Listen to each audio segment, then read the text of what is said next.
ಉತ್ತರ ಕರ್ನಾಟಕ ನ್ಯೂಸ್ಗೆ ಸ್ವಾಗತ. ನಾನು ಪ್ರಿಯಾ ಶ್ರೀಗುರು. ರಾಯಚೂರು ಜಿಲ್ಲೆಯ ಸಿಂಧನೂರು ತಾಲೂಕಿನಲ್ಲಿ ಕಳೆದ ಕೆಲವು ದಿನಗಳ ಹಿಂದೆ ಸುರಿದ ಅಕಾಲಿಕ ಮಳೆಯಿಂದ ಅಪಾರವಾದ ಪ್ರಮಾಣದಲ್ಲಿ ಭತ್ತ ಹಾನಿಯಾಗಿದ್ದು, ಈಗಾಗಲೇ ಕಂದಾಯ ಹಾಗೂ ಕೃಷಿ ಇಲಾಖೆಯಿಂದ ಜಂಟಿ ಸರ್ವೆ ನಡೆಸಿ ಸರ್ಕಾರ ವರದಿ ಪಡೆದಿದೆ.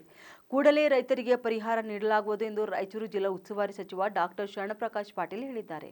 ಇನ್ನು ತಾಲೂಕಿನ ಗೋರೆಬಾಳ್ ಗ್ರಾಮ ಪಂಚಾಯಿತಿ ವ್ಯಾಪ್ತಿಯ ಮೂಡಲ್ಗಿರಿ ಕ್ಯಾಂಪುಗಳಲ್ಲಿ ಭತ್ತ ಹಾನಿ ಪ್ರದೇಶಕ್ಕೆ ಭೇಟಿ ನೀಡಿ ಪರಿಶೀಲನೆ ನಡೆಸಿದಂತಹ ಉಸ್ತುವಾರಿ ಸಚಿವ ಶರಣಪ್ರಕಾಶ್ ಪಾಟೀಲ್ ಅವರು 21,721 ರೈತರ 9,452 ಹೆಕ್ಟೇರ್ ಬೆಳೆ ಹಾನಿಯಾದ ಬಗ್ಗೆ ಪರಿಹಾರ ತಂತ್ರಾಂಶದಲ್ಲಿ ನೋಂದಣಿ ಮಾಡಲಾಗಿದೆ ಎಂದು ಹೇಳಿದ್ದಾರೆ.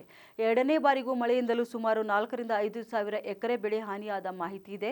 ಕಾಂಗ್ರೆಸ್ ಸರ್ಕಾರ ರೈತರ ಪರವಾಗಿದ್ದು, ಕೂಡಲೇ ಪರಿಹಾರ ವಿತರಣೆ ಮಾಡಲು ಅಗತ್ಯ ಎಲ್ಲ ಕ್ರಮಗಳನ್ನು ಕೈಗೊಳ್ಳುತ್ತೇವೆ ಎಂದು ಹೇಳಿದ್ದಾರೆ. ಇನ್ನು ಬೆಳೆ ಹಾನಿ ವೀಕ್ಷಣೆ ಸಂದರ್ಭದಲ್ಲಿ ಶಾಸಕರಾದ ಹಂಪನಗೌಡ ಬಾದರ್ಲಿ, ಆರ್ ಬಸನಗೌಡ ತುರ್ವಿಹಾಳ್, ಎಂಎಲ್ಸಿಗಳಾದ ಬಸನಗೌಡ ಬಾದರ್ಲಿ, ಎ ವಸಂತಕುಮಾರ್, ಜಿಲ್ಲಾಧಿಕಾರಿ ನಿತೀಶ್, ಸಹಾಯಕ ಆಯುಕ್ತ ಬಸವಣ್ಣಪ್ಪ ಕಲ್ಶೆಟ್ಟಿ, ತಹಶೀಲ್ದಾರ್ ಅರುಣ್ ಎಚ್ ದೇಸಾಯಿ, ನಗರಸಭೆ ಪೌರಾಯುಕ್ತ ಮಂಜುನಾಥ್ ಗುಂಡೂರ್, ಡಿಎಸ್ಪಿ ಬಿಎಸ್ ತಳವಾರ, ಉಪಕೃಷಿ ನಿರ್ದೇಶಕ ನಹೀಂ ಹುಸೇನ್, ಸಹಾಯಕ ಕೃಷಿ ನಿರ್ದೇಶಕ ನಜೀರ್ ಅಹಮದ್ ಸೇರಿದಂತೆ ಅಧಿಕಾರಿಗಳು ಉಪಸ್ಥಿತರಿದ್ದರು.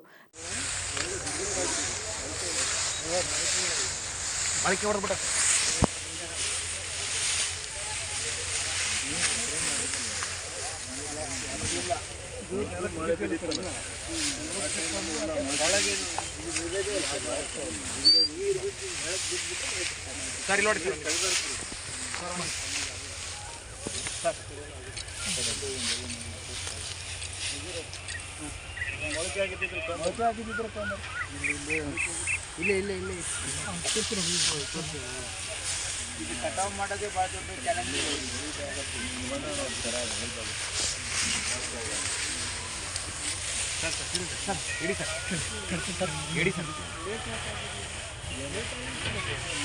ಕಂಟಿನ್ಯೂಸ್ ಮಳೆ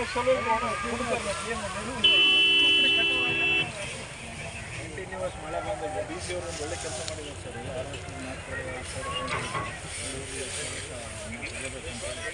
ಮಾಡಿದಾರಂತ ವಿಚಾರಿಸಿ ಹೋಗ್ತಾ ಇಲ್ಲ ಮಾಡ್ತಾರೆ.